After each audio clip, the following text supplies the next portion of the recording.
Hello and welcome to Matt Talks Football. You are watching Football Catch Up, a series where we take a look at the latest football news from around the world of football. And today's top story is a bit of a mad one. I'm not going to lie to you. Sheffield United striker Oli McBurney has found himself arrested. Why did he get arrested? Well, he's been recorded live on video assaulting a fan. But we have got footage of that, so stay tuned for that. And also hit the subscribe button so you don't miss any more football catch-up. And today's first story we want to talk about is a Champions League final update. As you may be aware, it was supposed to be held in Istanbul this year, but due to COVID restrictions in Turkey, they found themselves in a national lockdown, which meant a lot of fans going to Turkey were unable to go, or they were going to face quarantine and fines. So it was agreed that the Champions League final must be moved from that stadium to a new stadium. A lot of people wanted it in England because obviously it's Chelsea versus Manchester City and the lockdown restrictions are a lot less harsh in this country. However, it's not turning out that way. We have an update and it looks like that Portugal and FC Porto Stadium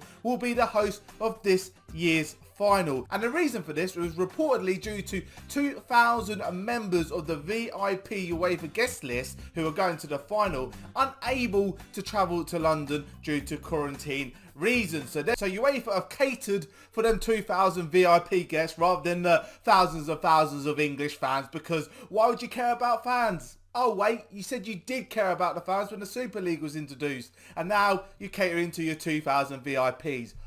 Fuck you, UEFA. But it looks like the final will be held in Portugal, and Chelsea and Manchester United fans can finally make some arrangements because Portugal is on the green list for Britain. So that is great news for the fans being able to travel there and watch their team play in the Champions League final. And let me know in the comment section down below who you think will win the Champions League final. And talking of Champions League, a team that are looking likely to miss out on Champions League qualification is Liverpool. And Sadio Mane has made a confession. That's right, Sadio Mane has officially confessed to the worst season of his career. So what did he have to say in his statement? Well, he went on to say, "This is the worst season of my career, I have to admit it. If you ask me what is wrong, I will struggle to give you an answer. Personally, I just don't know. I have always tried to be positive whether things are going well or badly. I question myself all the time. I even underwent a test to look at my body and am I eating the right foods or has everything changed?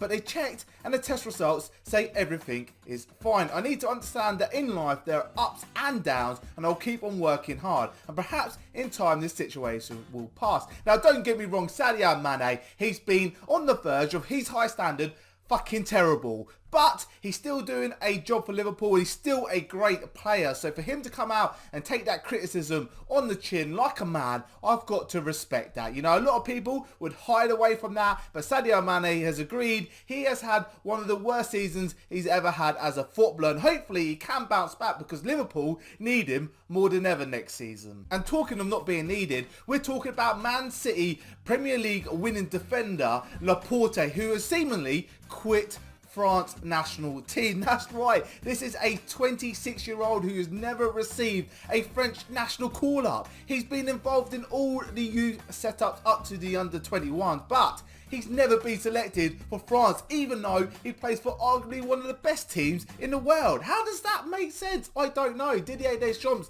has made it perfectly clear last November that he's probably not going to be including Laporte into the French team anytime soon. And that is a major slap in the face to Laporte, who's been a pretty solid defender since joining Man City. Well, it's seemingly like that Laporte could actually be in Spain's Euro 2021 national team. Luis Enrique seems to be a massive fan of him, and Laporte has recently received a Spanish passport. FIFA is seemingly behind the idea of Laporte playing for Spain as well. So watch this space. Could you imagine if Spain played France in a knockout game in Euro 2021 and Laporte leaps like a giant salmon, heads the ball into the back of the net to knock France out of the competition? Scenes I would love to freaking see. And talking of scenes I wouldn't love to see, that is a Premier League striker punching and stamping on a fan. Well, that's exactly what has happened. Sheffield United striker Oli McBurney was involved in an alteration outside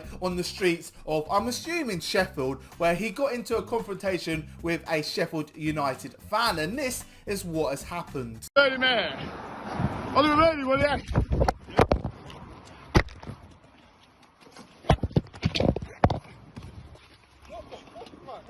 boy away. Yeah, stop. Take your boy away now. What pussy? Take him away Carry now. on again. Well, bitch. Take your boy away. Oh.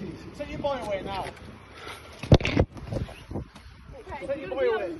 Disgusting scenes there. We obviously don't know the context behind it, and they obviously could have been more personal than what we've actually seen on the video. But one thing as a footballer you can't do is going around punching fans as much as you'd like to sometimes, because some of the criticism is taken way too far. But the fan has taken this to the police, and Ollie McBurney himself has found himself arrested, with Sheffield United launching an internal investigation. What a shit season it has been for Sheffield United, and one thing they really didn't need at this point in time was some negative press around one of their players punching a fan in the face and then stamping on his personal property. That is unbelievable stuff. And to end today's video, we're going to do a little bit of a fun story, and this fun story of this week is involving Alexander Butner, the former Manchester United player under Sir Alex Ferguson, decided to decorate his home with some artwork. And what artwork would you dedicate it to? Well, he wanted to replicate the picture as you see here with Sir Alex Ferguson and himself with the Premier League trophy, and well,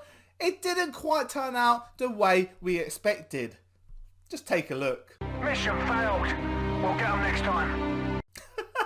What the fuck is that? Honestly, that is the worst artwork, considering that he is a footballer, probably minted to high heavens, and he's paid to have that done. I would be freaking embarrassed if I was Alexander Butner. And yeah, and that's all we have time for today. So guys, if you enjoyed the video, please hit the like button down below. If you've got any news, please tweet me in the link in the description down below. I'll leave my Twitter handle there for you guys to come and follow me. We talk about football on a regular basis. Hit that subscribe button if you are new around here, and I'll see you guys in the next video.